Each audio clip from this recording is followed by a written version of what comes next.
애청자 여러분 안녕하십니까? 12월입니다. 가을의 마지막을 고하고 약간은 추운 겨울의 시작을 알리는 주말인데요. 하루 차이로 가을과 겨울을 구분짓는다는 것이 조금 쑥스럽지만 11월과 12월의 느낌 자체가 우리에게는 꽤 다른 감성입니다. 무엇인가에 아쉬워지는 시간의 흐름이기도 하지만 2022년 한 해를 의미 있게 마무리해야 하는 마지막 한 달의 시작입니다. 돌이켜 생각해보면 아쉬움도 많겠지만 보이지 않는 기쁨과 성취감도 한가득인 올 한 해였을 것입니다. 한 해의 마지막에 서서 뒤돌아보면 그냥 많은 생각이 나는데요. 우리는 과연 어떤 사람이었을까라는 생각을 해봅니다. 분명 함께 있는 것만으로도 기분이 좋아지는 그런 사람이고 싶었을 것입니다. 남은 한 달이라도 꼭 좋은 기억으로 떠올려지는 늘 그리워지는 사람, 그런 사람이 되도록 노력해보고 싶습니다. 한 해의 끝자락, 이곳은 김인실 대레사의 투데이 오늘은입니다. 오늘 함께 하실 글은요, 무지개 원리의 차종엽 신부님의 글 준비했습니다. 저는 오랜만에 밑줄을 치며 책을 읽었습니다. 윌리엄 데이먼이 쓴 무엇을 위해 살 것인가? 인간 발달 연구의 세계 3대 석학이 쓴 글답게 직관과 논리가 시원시원했습니다. 취업이나 미래 진로 앞에서 불안으로 망설이고 방황하고 때로는 좌절하거나 자포자기하는 청춘들을 어떻게 도울 것인가? 이 물음에 대한 저자의 답변은 아주 간명합니다. 스스로 무엇을 위해 살 것인가를 묻고 그 답을 찾도록 도우라, 이것입니다. 한마디로 목적의식이 답이라는 주장입니다. 저자는 이렇게 말합니다. 목적은 평온한 시기에는 행복을, 고난의 시기에는 인내할 수 있는 회복력을 부여한다. 행복과 희망에 관해 비교적 집요한 연구를 해왔음을 자부하는 나는 이 글로써 저자가 설파하고자 하는 목적의 전천후적 효용에 전폭적으로 공감합니다. 이 책의 연구 보고에 따르면 미국 청소년들의 약 20%만이 인생의 목적을 가지고 있었으며 대다수는 꿈만 꾸고 있거나 이것저것 취미삼아 찔러보거나 아예 아무 관심 없이 무기력하게 지내고 있었다고 합니다. 그리고 이들에게 목적을 새로이 설정하도록 돕는 것만으로도 어둠의 터널을 벗어날 수 있는 출구가 되어줄 수 있었다고 합니다. 목적과 관련하여 참고로 알아두면 좋은 것 하나, 흔히 한 사람의 일생에 크게 영향을 끼치는 선택 3가지가 있다고 합니다. 첫째는 배우자의 선택, 둘째는 직업의 선택, 셋째는 가치관의 선택, 이렇게 3가지입니다. 여기서 이들 3가지 가운데 배우자와 직업의 중요성에 대해서는 누가 말해주지 않아도 충분히 공감을 가지게 됩니다. 그런데 가치관에 대해서는 골치 아픈 주제라고만 여기고 그냥 지나쳐버리기 쉽습니다.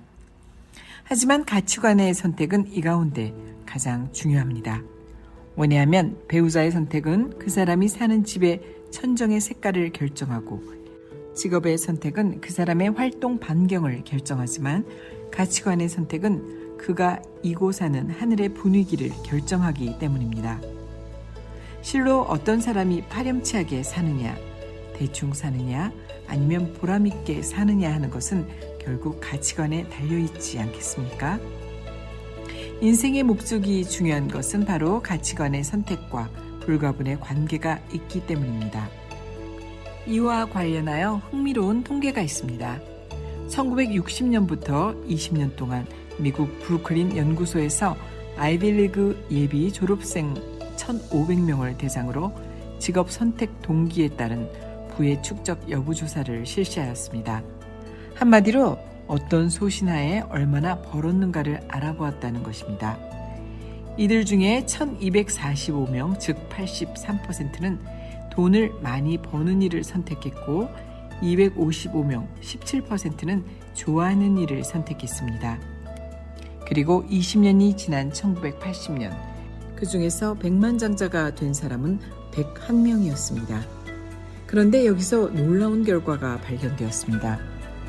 백만장자 101명 중에 100명이 좋아하는 일을 선택한 사람이었고 나머지 단 한 명만이 돈을 많이 버는 일을 선택한 사람이었다는 결론입니다. 꼭 새겨둘 필요가 있는 역설입니다. 돈을 많이 버는 일을 선택한 사람보다 좋아하는 일을 택한 사람이 백만장자가 될 확률이 100배나 높다는 것입니다. 이와 비슷한 통계조사가 영국에서도 있었습니다. 성공을 행복보다 우선순위로 여긴 사람들과 성공보다 행복을 우선순위로 여긴 사람들의 삶을 추적해 보았더니 후자가 전자보다 성공할 확률이 훨씬 높았다는 것입니다. 둘 다 목표 설정을 어떻게 해야 할지를 일러주는 매우 중요한 대목입니다. 또 하나 섬뜩한 대조에 주목해 보겠습니다. 미국의 개척 시기인 18세기 초 2명의 젊은이가 청혼의 꿈을 안고 신대륙인 미국에 내렸습니다. 바로 맥스 주크스와 조나단 에드워즈라는 인물입니다. 그런데 이들의 가치관은 판이하게 달랐습니다. 맥스 주크스는 내가 이곳에서 큰 돈을 벌어 부자가 되어 내 자손에게 가난이라는 것을 모르고 살도록 해야겠다라고 생각하고 뉴욕에다 술집을 차렸습니다. 결국 그는 당대의 큰 부자가 되었습니다. 반면 조나단 에드워즈는 신앙의 자유가 주어진 이 나라에서 보람되게 살아야겠다라고 생각하고 신학교에 들어가 목회자가 되었습니다. 세월이 흘렀습니다. 150년이 지나 뉴욕시 교육위원회가 이 두 사람의 자손들을 추적한 끝에 다음과 같은 놀라운 연구 결과를 발표했습니다. 맥스 주크스는 결국 뉴욕을 무대로 한 강력범의 대부가 되었고 그의 후손 중에서 도합 1107명 이상이나 감옥살이, 정신질환, 극빈 등으로 비참한 삶을 살더라는 것입니다. 반면 조나단 에드워즈는 프린스턴 대학의 창립자가 되었으며 1394명의 후손을 퍼뜨렸습니다. 그 중에 도합 587명 이상이 성직자, 교수, 정치인, 실업가, 학자 등 사회 발전에 기여한 공로자들로 밝혀졌다는 이야기입니다. 오싹해지는 차이입니다. 그러니까 목적을 잘 정해야 한다는 말입니다. 아주 잘 정해야 합니다. 인생은 본디 그렇고 그런 것이 아닙니다. 우리의 인생은 단 한 번뿐이며 소중합니다. 이렇게 귀중한 인생을 친구 따라 강남 가는 격으로 대충 쉽게 휩쓸리며 살아서는 안 됩니다. 도박판처럼 한탕으로 여겨서도 안 됩니다. 남들이 저 앞에 간다고 조급해하다 페이스를 놓쳐서도 안 됩니다. 늦더라도 나의 당당하고도 선한 목적을 세우고 차근차근 나아가는 것입니다. 목적이라 하여 굳이 거창할 필요는 없습니다. 윌리엄 데이먼은 이렇게 말합니다. 목적은 영웅적이지 않아도 고귀할 수 있다. 역사책은 시대를 구한 용기 있고 드라마틱한 영웅담으로 가득합니다. 하지만 고귀한 목적은 매일매일의 평범함 속에서도 찾을 수 있습니다. 아이를 돌보는 어머니, 학생을 가르치는 교사, 환자를 치료하는 의사, 공동체의 진보를 위해 일하는 후보자의 선거운동에 참여하는 시민, 이 모두가 고귀한 목적을 추구하고 있습니다. 시간과 배려, 노력이나 재산을 자선단체, 친구, 가족, 공동체, 믿음, 직업에 바치는 수많은 평범한 사람들도 마찬가지입니다. 흔히들 꿈의 로드맵을 그려야 한다고들 말합니다. 나는 이를 굳이 마다하지도 않지만 적극적으로 권하지도 않습니다. 나는 이를 꿈의 계획 농법이라고 이름 붙이고 싶습니다. 이는 자신의 꿈에 농약도 주고 비료도 주고 때가 되면 인위적으로 전지도 하고 그러면서 꿈의 결실을 보려는 접근법입니다. 꿈이 이루어질 확률은 높아질 수 있을지 모릅니다. 하지만 이런 농법으로는 꿈이 이루어진다 하더라도 부작용이 남기 마련입니다. 주위 환경의 피해, 자유농약, 그리고 건강의 이상 등 이런 이유로 나는 꿈의 유기농법 내지 태평농법을 권합니다. 꿈이라는 나무를 파종만 하고 생태의 이치에 맡기는 것입니다. 오로지 생태적으로만 경합하고 상생하면서 결실을 맺도록 말입니다. 그러면 설령 소출은 적다 하더라도 그 꿈의 결실은 주위 환경과 농부 그리고 이웃들에게도 자연의 환상적인 풍미로 기쁨을 주게 되어 있습니다. 나더러 고르라 한다면 로드맵보다는 표류입니다.